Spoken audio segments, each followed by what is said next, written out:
At ito na nga guys, dahil excited siyang gamitin ang kanyang drilling machine. Ayan, tinesting niya na kaagad. Worth it naman dahil masaya siya at meron naman siyang panggawa, bagong panggawa sa kanyang project.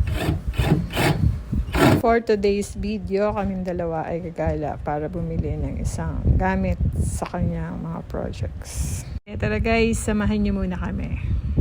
At eto na nga, may inko na pala dito sa Bonifacio Street. Kaya dito kami bumili kasi napakaganda daw ng quality ng kanilang mga gamit dito. Kaya dito niya napiling bumili ng kanyang drilling machine.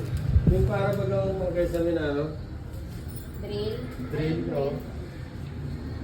Package na ba yan? May battery na po yan. Ganyan ba yan? Pero isa lang battery nito? Isa lang. Walang ano talaga? Wala po siyang spare. Ito ang mayroon. Pero ito ay impact drain na. Pwede rin siya sa mga screw. Tapos pwede na siyang pampit sa mga bato. Hindi, pati sa ano to? Pwede sa mga tornilyo? Pwede rin po. Magkano yan? 380 po. 3A? Ay, dito sa Mas mahal na. 380. Opo, impact na kasi ito sa impact drain yan.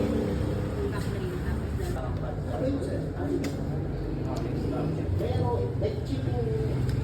Tapos meron sa... Tara na! Parang gusto ko pang bumili nun. Meron na akong ano. Tawag